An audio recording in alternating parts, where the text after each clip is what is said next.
اب ہماری ذمہ داری یہ ہے، جو لوگ کم از کم یعنی ایک ڈرائیونگ سیٹ پہ بیٹھے ہوئے ہیں، جو لوگوں کو دین سکھا رہے ہیں، کہ وہ کافروں کے اعتراضات کے علمی جوابات دیں. جذباتی ایموشنل ڈاکٹرائن نہیں ہونی چاہیے، بلکہ علمی ڈاکٹرائن ہونی چاہیے. دلائل کی بنیاد کے اوپر کافر جو اعتراضات اسلام کے اوپر یا نبی صلی اللہ علیہ وآلہ وسلم کے اوپر کرتے ہیں، ان کے علمی جوابات ہمارے پاس ہونے چاہیے. کیونکہ دور اب سوشل میڈیا کا ہے، آپ عوام کو تھپکی دے کے سلا نہیں سکتے، نہیں جی وہ تو ہے ہی کافر ہیں، سازش کر رہے ہیں. وہ جو اعتراض کرتے ہیں آپ اس کا علمی جواب دیں، یا پبلکلی یہ مان لیں کہ آپ کی کمپیٹنسی زیرو ہے. اس حوالے سے مان لیں کہ آپ جواب نہیں دے سکتے، آپ سے صرف نکاح طلاق کے اور استنجا کا طریقہ اور نماز کے اختلافات یہی پوچھے جا سکتے ہیں، آپ کی اتنی کمپیٹنسی ہے. اور وہ بھی آپ نے قرآن و حدیث سے نہیں جواب دینا ہوتا، وہ اپنے بزرگوں کی کتابیں، کسی نے بہشتی زیور کھولنا ہوتا ہے، کسی نے بار شریعت کھولنا ہوتا ہے، اس میں سے کھول کے بتا دیتے ہیں، دلیل تو دینی کوئی نہیں ہوتی ہے. تو یہ جو اس طرح کی ایشوز ہیں وہ کیسے وہ کر سکتے ہیں؟ تو میرے بھائیوں، ان کافروں کو بتانے کی ضرورت ہے. چلیں علماء تو اپنا حصہ خود ڈالیں گے، میں تو اپنا حصہ ڈال دوں نا. اور میں یہ خواہش کروں گا کہ میں جو آج لیکچر دے رہا ہوں، آلموسٹ تقریباً 1 یا سوا گھنٹے کا بنے گا، یہ لیکچر علماء کم از کم یہ لیکچر ہی رٹ لینا، اور اسی طریقے سے یہ منوان اپنی پبلک کے سامنے بیان کر دیں. سوشل میڈیا پہ تو انشاءاللہ لاکھوں لوگوں تک پہنچے گا، لیکن جو گراس روٹ لیول کے اوپر جو علماء اردو سمجھتے ہیں وہ اسی کو کاپی کر کے پبلک تک پہنچا دینا، تو انشاءاللہ تعالیٰ اس کی وجہ سے بہت فائدہ ہوگا اور اللہ تعالیٰ کی بارگاہ میں وہ سرخرو ہو جائیں گے. اس وقت کافروں کو بتانے کی ضرورت ہے کہ یہ جو آپ نے پلی لی ہوئی ہے نا فریڈم آف ایکسپریشن کی، کہ آزادی اظہار رائے کی بنیاد پہ ہم کسی بھی شخصیت کو ٹارگٹ کر سکتے ہیں، یہ فریڈم آف ایکسپریشن یہ دیا ہوا ہی اسلام کا ہے. اسلام اس دور جدید کا خالق ہے. اسی ٹاپک کے اوپر ایک کتاب بھی لکھی ہے مولانا وحید الدین خان صاحب ہیں انڈیا کے. مجھے ان سے کئی معاملات میں اختلافات بھی ہیں، لیکن یہ ان کی بہت بڑی ایفرٹ ہے. یہ جو ان کی کتاب ہے اسلام دور جدید کا خالق ہے، اور ایک انگلش میں بھی کتاب آئی ہے دا گاڈ ارائزز، خدا ابھرتا ہے. اس میں انہوں نے واقعی یہ ٹروتھ ریویل کیا ہے کہ یہ جو دور جدید میں فریڈم آف ایکسپریشن کا خالق اسلام ہے. اسلام کے آنے سے پہلے فریڈم آف ایکسپریشن ہے ہی نہیں تھا، اور یہ فریڈم آف ایکسپریشن اسلام نے جہاد اور قتال اور تلوار کے زور پہ حاصل کیا ہے، جو سمم بونم ہے اسلام کا، ہائیسٹ گڈ آف اینی فلسفی. ایمینول کانٹ کی فلسفی میں اسے کہتے ہیں سمم بونم. یہ اسلام نے سمم بونم کے ذریعے، قتال کے ذریعے رومن اور پرشین امپائر کو جو اکھاڑا ہے، تب فریڈم آف ایکسپریشن لوگوں کو ملا ہے. یہ اسلام کی دین ہے. مذہبی جبر ختم کیا اسلام نے. اسلام سے پہلے جو بادشاہ ہوتے تھے وہ اپنی عبادت کروایا کرتے تھے. لوگ وقت کے بادشاہ کو سجدہ کرتے تھے، فرعون سجدے نہیں کرواتا تھا. اسلام کو ایز اے لاسٹ ریزارٹ مجبوری میں تلوار اٹھانی پڑی، کیونکہ ہزاروں سال کی یہ حکومتیں جو تھی پرشین اور رومن امپائر، جو اپنی عبادت کرواتے تھے، ان کے یعنی ان کی تو ساری کی ساری عزت سٹیک پہ لگی ہوئی تھی اس حوالے سے کہ ان کو کوئی للکارتا. اسلام نے للکارا تو پھر وہ تلوار کے زور پر ان کو جنگ یرموک اور جنگ قادسیہ میں گھٹنے ٹکوائے گئے نا. تو وہ صرف وہ امپائرز نہیں ہمیشہ کے لیے ختم ہوئی. اور نبی علیہ السلام کی بشارت دیکھیں بخاری مسلم میں، آپ نے فرمایا کہ ان قریب کیسر روم ختم ہو جائے گا، پھر قیامت تک کوئی کیسر نہیں ہوگا. اور ان قریب کسرا پرشیا کا، وہ بھی ختم ہو جائے گا، قیامت تک کوئی کسرا نہیں ہوگا. دیکھ لیں وہ جس طرح آج امریکہ اور رشیا سپر پاورز ہیں نا، نبی علیہ السلام کے زمانے میں رومن اور پرشین امپائر تھی. 3 براعظموں میں پھیلی ہوئی تھی رومن امپائر، اور باقی جگہ پہ پرشین امپائر کی حکومت تھی. ود ان 17 ایئرز یہ سب کے سب مسلمانوں کے قدموں میں گر پڑے. تو وہ مذہبی جبر ختم کیا. پہلے بادشاہ اپنی عبادت کرواتے تھے، کیا مسلمانوں کے بادشاہ نے کبھی اپنی عبادت کروائی ہے؟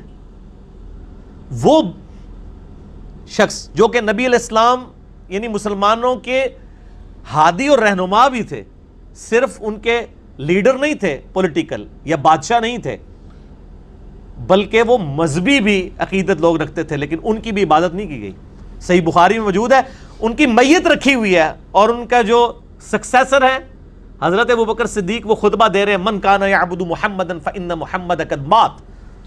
آگاہ ہو جاؤ، جو کہ محمد کی عبادت کرتا تھا جان لے محمد صلی اللہ علیہ وسلم فوت ہو گئے، جو اللہ کی عبادت کرتا تھا وہ جان لے کہ اللہ کو کبھی موت نہیں آئے گی. ایسی تربیت ہوئی بھی تھی. یعنی نبی علیہ السلام کی میت پہ تو آپ کے فضائل سنانے چاہیے تھے، توحید راسخ کروائی گئی. یہ نبی علیہ السلام کی تربیت تھی. مذہبی جبر اکھاڑ دیا. جامعہ ترمذی میں حدیث ہے، انس ابن مالک کہتے ہیں ہم میں ایک ایسا شخص موجود تھا جسے ہم اپنی جان مال سب سے بڑھ کر عزیز رکھتے تھے، لیکن جب وہ ہم میں آتے تھے ہم ان کے استقبال کے لیے کھڑے نہیں ہوتے تھے، کیونکہ ہمیں پتا تھا کہ وہ اس کو برا مناتے ہیں، اور وہ نبی صلی اللہ علیہ وآلہ وسلم کی ذات تھی. اپنے استقبال میں کھڑے نہیں ہونے دیتے تھے. عبادت کروانا تو بڑی دور کی بات ہے. پھر ترمذی میں حدیث ہے جس شخص کی یہ خواہش ہو کہ لوگ اس کے سامنے کھڑے رہیں عزت کے طور پہ، صرف کھڑے رہیں، جھکنا تو بہت بڑی بات ہے، وہ اپنا مقام دوزخ میں دیکھ لے. یہ اسلام تھا جس نے مذہبی جبر ختم کیا. اور آج آپ دیکھیں کیا حالت ہے کہ دنیا کی سب سے بڑی سپر پاور اس وقت امریکہ ہے. ان کا پریزیڈنٹ جو دنیا کا طاقتور ترین انسان ہے ٹرمپ، تلاوت ہو رہی ہوتی ہے تو وہ بھی بیٹھ کے سن رہا ہوتا ہے. یہ فریڈم آف ایکسپریشن کس نے دیا ہے کہ آپ ٹرمپ کے سامنے بھی قرآن پڑھ رہے ہیں؟ آپ بے شک وید پڑھ لیں اس کے سامنے، آپ بے شک بائبل پڑھ لیں، وہ آپ کو نہیں روکے گا. آپ یورپ امریکہ میں کسی بازار کے اندر جا کے اسٹریٹ دعوت کریں، آپ کو نہیں روکا جائے گا. یہ فریڈم آف ایکسپریشن کہاں سے آیا ہے؟ اسلام نے رومن اور پرشین امپائر کو اکھاڑا کہ یہ انسان ہماری طرح کہ ان کی عبادت نہیں ہو سکتی، خدا کی عبادت کرو. اور اس کے بعد آپ نے نہیں دیکھا کہ دنیا میں کسی بادشاہ کی عبادت کی جا رہی ہو. یہ فریڈم آف ایکسپریشن دیا ہی اسلام نے ہے. اس کو یعنی اس کے بارے میں یہ کہنا کہ یہ فریڈم آف ایکسپریشن ہے کہ آپ ان ہستیوں کو ٹارگٹ کر کے ان سے علمی اختلاف کریں، ہم جواب دیں گے. نبی علیہ السلام سے بھی آپ علمی اختلاف کریں، قرآن تو کہتا ہے، کئی جگہ قرآن کہتا ہے فَأْتُوا بُرْهَانَكُمْ إِن كُنتُمْ صَادِقِينَ، سچے ہو تو دلیل لے کر آؤ. قرآن تو دلیل مانگتا ہے، آپ دلیل سے بات کریں، ہم جواب دیں گے. لیکن آپ تضحیق کریں گے کسی کی اور برے القاب کے ساتھ اس کو پکاریں گے، تو یہ کوئی علمی طریقہ نہیں ہے فریڈم آف ایکسپریشن کے نام کے اوپر. تو یہ آپ اندازہ کریں کہ فرعون کے سامنے وہ صرف کلمہ پڑھا تھا تو فرعون نے مروا دیے تھے بندے. آج ٹرمپ کے سامنے آپ بے شک کلمہ پڑھیں کچھ بھی نہیں ہوگا، قرآن پڑھیں وہ بھی سنے گا ساتھ ہو کے. یہ جو مذہبی جبر ختم کیا ہے، یہ ہے وہ چیز اسلام دور جدید کا خالق ہے. فریڈم آف ایکسپریشن جس کو آپ کیش کروا رہے ہیں، اس کا خالق ہی اسلام ہے الحمدللہ. اس حوالے سے میرے بھائیوں، جو یہ رومن اور پرشین امپائر کو اکھاڑا گیا، پھر لونڈیوں کا سسٹم، یہ جہاد اور قتال، جتنے غیر مسلموں کے اعتراضات ہیں نا، اس کے اوپر میرے علم میں، بلکہ پوری دنیا میں آپ بڑے بڑے اسکالر سے پوچھ لیں، ایک ہی کتاب ہے جو لکھی گئی ہے، وہ مولانا مودودی رحمہ اللہ تعالیٰ کی کتاب ہے الجہاد فی الاسلام. 700-800 صفحوں کے اوپر ہے. اور اسی کتاب کو ڈاکٹر اقبال نے جب پڑھا تھا، انہوں نے کہا تھا یہ مسلمانوں کا مستقبل کا تھنک ٹینک، یہ بندہ بننے والا لیڈر. اور واقعی وہ پیش گوئی ثابت ہوئی پوری. اور دوسری کتاب ان کی ہے خلافت و ملوکیت، پولیٹیکل سسٹم آف اسلام کے اوپر، وہ آپ ضرور پڑھیں. اور دانشوروں کی بھی ذمہ داری ہے کہ یہ خالی کھلی دانشور نہ بنے، چھڑے ہی دانشور. ایک کتاباں پڑھو جڑی میں دسدہ پیامہ میں اسلام دور جدید کا خالق مولانا وحید الدین خان صاحب کی، جو مودودی صاحب کے شاگرد ہیں، بعد میں اختلاف کیا لیکن ان کو اپنا استاد مانتے ہیں. اور مودودی صاحب کی 2 کتابیں الجہاد فی الاسلام اور خلافت و ملوکیت.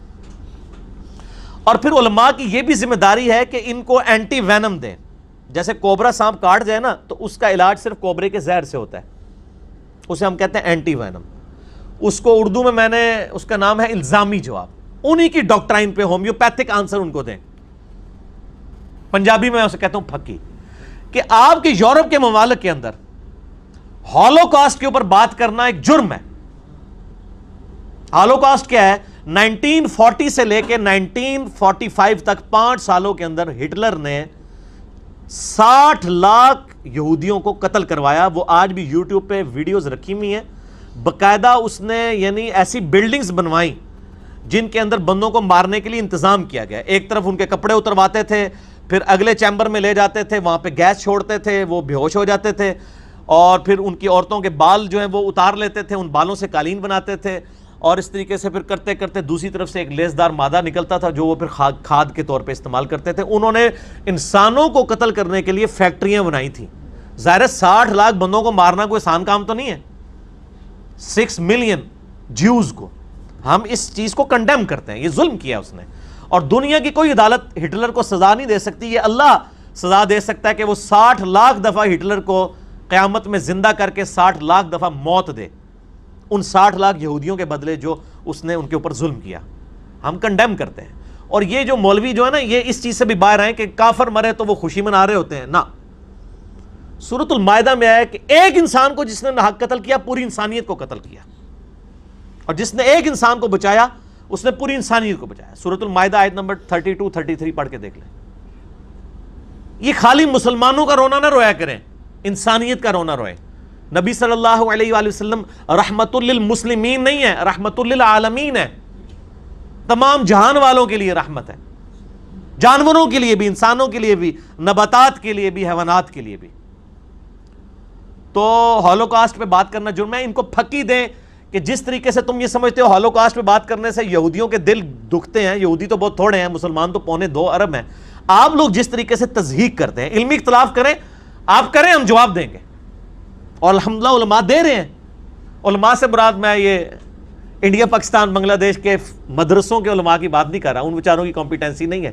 علماء سے مراد میں جو جینیس لوگ ہیں، مولانا مودودی جیسے، مولانا وحید الدین خان جیسے، جاوید احمد غامدی صاحب جیسے لوگ، ان سب سے میں اختلافات رکھتا ہوں، لیکن جو ان کی پازیٹیو چیزیں میں بتا رہا ہوں۔ ڈاکٹر ذاکر نائک جیسے لوگ، احمد دیدار صاحب جیسے لوگ، یہ جو اسکالرز ہیں، تو یہ ان کو بتایا جائے کہ جیسے ہولوکاسٹ پہ بات کرنا آپ کی ریڈ لائن ہے، ہماری ریڈ لائن یہ ہے کہ اللہ اور اس کے رسول کی توہین کی جائے۔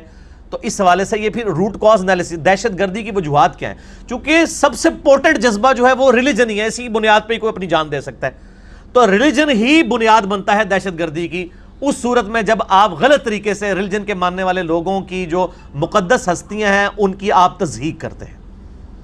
اور میں یہ مسلمانوں سے اکثر کہتا ہوں کہ یہ ہمارے مسلمان وائزین بھی اور علماء بھی بڑی، یعنی اپنی تقریروں کے اندر بھی اور سوشل میڈیا کے اوپر بھی بڑا اس حوالے سے فخریہ بیان کرتے ہیں، جی ہٹلر نے جو ہے وہ ہولوکاسٹ کے اندر 60 لاکھ یہودیوں کو قتل کر دیا تھا، یا چلیں محتاط اندازہ ہو تو 6 لاکھ یہودی تو بنتے ہیں، اور کہتے ہیں جی ان کو قتل کرنے کے لیے اس نے فیکٹریاں بنائی تھیں۔ آپ کو پتہ ہے نا، ہولوکاسٹ ایک انسانی تاریخ میں بڑا دردناک واقعہ ہے کہ 1941 سے لے کے 1945 تک، ان 5 سالوں میں ہٹلر نے، جو جرمنی میں ایک ڈکٹیٹر تھا، اس نے انسانوں کو قتل کرنے کے لیے باقاعدہ فیکٹریاں بنائی تھی، 100 فیکٹریاں ان کو کہا جاتا تھا۔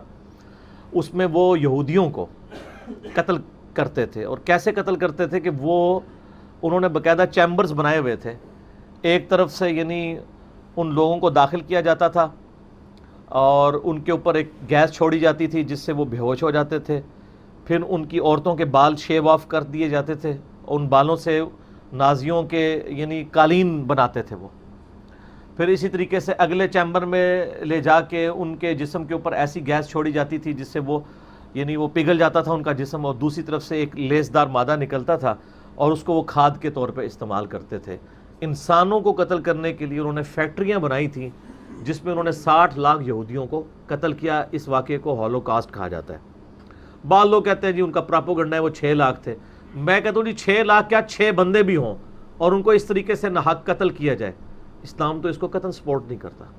اور یہ یاد رکھیے گا، یہودیوں کو یہودی ہونے کی وجہ سے قتل نہیں کیا گیا تھا، بلکہ ہٹلر چونکہ ایک سیکولر تھا، ایتھیسٹ ٹائپ انسان تھا، اس کو مذہبی لوگوں سے چڑ تھی۔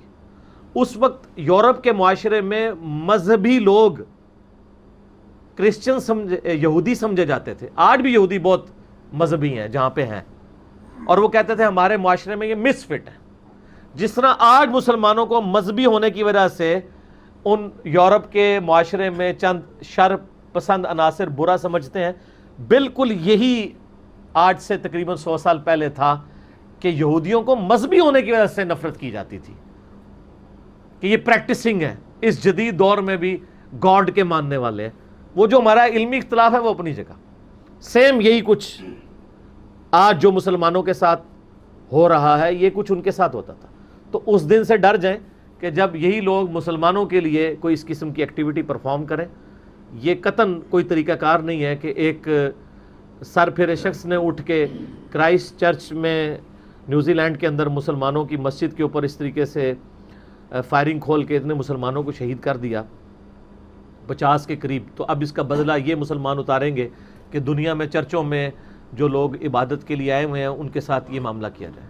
ہمیں کسی سے علمی اختلاف ضرور ہو سکتا ہے، لیکن اس کا مطلب قطعاً یہ نہیں ہے کہ ہم اس طریقے سے قتل ناحق کریں. اسلام اس قسم کی کلنگ کو حرام سمجھتا ہے، اور اللہ تعالیٰ نے سورۃ المائدہ کے اندر بڑے سخت الفاظ کے ساتھ اس کو کنڈیم کیا ہے. قرآن حکیم اور نبی صلی اللہ علیہ وآلہ وسلم کے فرامین اسپیسیفکلی قتل ناحق کے حوالے سے اس چیز کی پرواہ نہیں کرتے کہ وہ قتل کیا جانے والا مسلمان ہے یا غیر مسلم. ایکسٹرا جوڈیشل کلنگ، ماورائے عدالت قتل کسی کا بھی ہو، وہ حرام ہے. اللہ تعالیٰ نے سورۃ المائدہ میں آیت نمبر 32 کے اندر جو ہے وہ بنی اسرائیل کو جو 10 کمانڈمنٹس دی تھیں ان کا ذکر کرتے ہوئے، جو کہ بعد میں مسلمانوں کے لیے بھی ہیں، حضرت آدم علیہ السلام کے 2 بیٹوں کا واقعہ بیان کیا ہے کہ قابیل نے حابیل کو قتل کیا.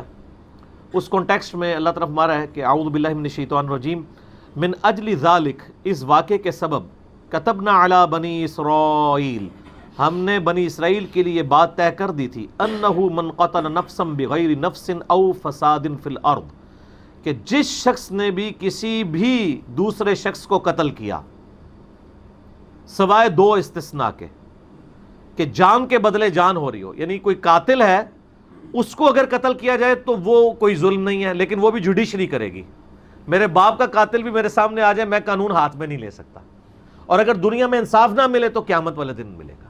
دنیا کی کوئی عدالت ہٹلر کو 60 لاکھ دفعہ پھانسی نہیں دے سکتی ان 60 لاکھ یہودیوں کے قتل کے بدلے میں، لیکن اللہ تعالیٰ اس پہ قادر ہے کہ 60 لاکھ دفعہ کسی کو زندہ کر کے 60 لاکھ دفعہ اسے پھانسی چڑھا کے قصاص میں اس طرح کے ان کے ساتھ معاملہ کرے. یا کوئی فساد فی الارض کر رہا ہے اور یہ بھی جوڈیشری کرے گی، وہ ڈیسیژن کرے گی. فَكَأَنَّمَا قَتَلَ النَّاسَ جَمِيعًا، تو گویا اس شخص نے پوری انسانیت کا ہی قتل کر دیا جس نے ایک شخص کو بھی ناحق قتل کر دیا. یہ مسلمان کی بات نہیں ہو رہی، کسی بھی جان کو، چاہے وہ ہندو ہے، عیسائی ہے، سکھ ہے، کوئی بھی ہے. وَمَنْ أَحْيَاهَا، اور جس نے ایک جان کو بچایا، فَكَأَنَّمَا أَحْيَا النَّاسَ جَمِيعًا، تو گویا اس نے پوری انسانیت کی جان کو بچا لیا. انسان کی بات ہو رہی ہے، مسلمان کی بات نہیں. ہر انسان کی جان قیمتی ہے. اور اس کانٹیکسٹ میں تو درجنوں حدیثیں مجھے زبانی یاد ہے. صحیح بخاری میں حدیث ہے کہ نبی صلی اللہ علیہ وآلہ وسلم نے فرمایا، جس شخص نے کسی ذمی کافر کو قتل کیا، یعنی ایسا کافر جو مسلمانوں کے علاقے میں رہتا تھا اور مسلمانوں کو وہ جزیہ دیتا تھا، اور مسلمان حکومت کی ذمہ داری تھی اس کی جان کی حفاظت کرنا، جیسا کہ پاکستان ہے. پاکستان میں ہندو جو رہ رہے ہیں وہ ٹیکس تو وہ بھی دے رہے ہیں نا. عیسائی جو رہ رہے ہیں وہ ٹیکس نہیں دے رہے، کیا دے رہے ہیں نا. تو یہ سب کے سب ذمی کافر ہیں. بخاری کے الفاظ ہیں، جس نے ذمی کافر کو قتل کر دیا تو وہ جنت کی خوشبو بھی نہیں پائے گا، حالانکہ جنت کی خوشبو 40 سال کی مسافت سے آ رہی ہوگی. نبی علیہ السلام نے فرمایا کہ 40 سال کی مسافت سے جنت کی خوشبو آ رہی ہوگی، لیکن جس نے ذمی کافر کو قتل کر دیا اس کو خوشبو بھی نہیں آئے گی، تو جنت میں جانا تو بہت دور کی بات ہے. سنن ابی داؤد میں حدیث ہے کہ اللہ تعالیٰ یا تو شرک کو معاف نہیں کرے گا، یا پھر کسی مؤمن کو کسی نے قتل کر دیا تو اس گناہ کو بھی معاف نہیں کرے گا. لہٰذا یہ جو آیت ہے سورہ نساء آیت نمبر 48 اور 116، ان اللہ لا یغفر ان یشرک بہ ویغفر ما دون ذلک لمن یشاء، بے شک اللہ شرک کو معاف نہیں کرے گا، اس کے علاوہ ہر گناہ جس کے لیے چاہے گا معاف کر دے گا، جس کے لیے چاہے گا. اس کا مطلب ہے کہ شرک کے علاوہ بھی ایسا گناہ ہو سکتا ہے جو اللہ تعالیٰ کسی کا معاف نہ کرے، اور وہ کون سا گناہ ہے؟ قتل ناحق. بخاری کے الفاظ ہیں، ذمی کافر کو. کتنا خطرناک معاملہ ہے. بخاری اور مسلم کی متفق علیہ حدیث ہے، اللہ کے محبوب صلی اللہ علیہ وآلہ وسلم نے فرمایا، قیامت والے دن سب سے پہلے قتل کے مقدمے کا فیصلہ ہوگا. ایک تو حدیث ہے سنن ابی داؤد کے اندر کہ قیامت والے دن سب سے پہلے نماز کے بارے میں سوال ہوگا. یہ حدیث بخاری مسلم میں ہے کہ سب سے پہلے قتل کے مقدمے کا فیصلہ ہوگا، یعنی حقوق العباد میں سے قتل کے مقدمے کا پہلا سوال ہوگا. اور سنن ابی داؤد کے اندر، ترمذی کے اندر حدیث ہے کہ قیامت والے دن مقتول اپنے قاتل کو پیشانی کے بالوں سے پکڑ کے گھسیٹتا ہوا اللہ کے عرش کے پاس پہنچ جائے گا اور کہے گا، یا اللہ اس شخص سے مجھے آج بدلہ دلوا، اس نے میری جان کیوں لی تھی، اس نے مجھ سے میری زندگی کیوں چھینی، اس حال میں کہ اس کے رگوں سے خون بہہ رہا ہوگا مقتول کی۔ اور سنن نسائی میں آگے الفاظ ہیں کہ اے حکمرانوں، کسی کو قتل کرنے پر کسی کی مدد نہ کرو، یعنی حکمران ہی ہوتے ہیں نا عموماً کہ وہ مدد کر رہے ہوتے ہیں قتل کرنے کے اوپر۔ یہ آج بھی آپ دیکھتے ہیں کہ لوگ اپنے مخالفین کو قتل کروا دیتے ہیں، پوری دنیا کے اندر ہو رہا ہے ایسا، اور پاکستان تو نمائندہ مثال ہے اس حوالے سے۔ یہاں تو مذہب کے نام پہ لوگوں کو قتل کر دیا جاتا ہے، لسانیت کی بنیاد پہ قتل کر دیا جاتا ہے، سیاسی اختلاف کی بنیاد کے اوپر قتل کر دیا جاتا ہے، تو لوگوں نے قتل ہلکا سمجھا ہوا ہے۔ جامع ترمذی اور ابو داؤد میں حدیث ہے کہ نبی صلی اللہ علیہ وآلہ وسلم فرمایا کہ اللہ تعالیٰ کے نزدیک کسی مسلمان کو قتل کرنا اس سے بڑا گناہ ہے کہ کوئی شخص پوری دنیا کو تباہ و برباد کر دے۔ پوری دنیا تباہ کر دی جائے نا، یہ چھوٹی چیز ہے، یعنی جتنی کموڈٹیز ہیں ایک انسان کے قتل کے حوالے سے۔ اسی کو سپورٹیو وہ حدیث ہے کہ نبی صلی اللہ علیہ وآلہ وسلم نے فرمایا کعبے کے حوالے سے، موقوفاً بھی ثابت ہے صحیح سند سے جامعہ ترمذی میں، کہ عبداللہ بن عمر کہتے ہیں طواف کعبہ کے دوران کعبے کو مخاطب کر کے کہتے ہیں کہ کعبہ تیری بڑی حرمت ہے، لیکن اللہ کے نزدیک ایک مؤمن کی حرمت اس سے بڑھ کے ہے کہ کوئی کعبے کی اینٹ سے اینٹ بجا دے۔ کوئی بندہ کعبے کو تباہ و برباد کر دے، اللہ کے نزدیک یہ چھوٹا گناہ ہے ایک مسلمان کے قتل کے ساتھ اگر اسے کمپیئر کیا جائے۔ کتنا کریٹیکل ایشو ہے، اور یہاں پہ یعنی تو اس میں مسلمان ہو یا کافر دونوں شامل ہیں۔ تو بخاری کی جو حدیث میں نے بیان کی وہ کافر کے بارے میں ہے کہ 40 سال سے جنت کی خوشبو آ رہی ہوگی اور وہ نہیں پائے گا، اور سورہ المائدہ کی آیت نمبر 32 تو آپ نے سن لی کہ ایک انسان کا قتل پوری انسانیت کا قتل ہے، اور ایک انسان کی جان بچانا پوری انسانیت کی جان بچانا۔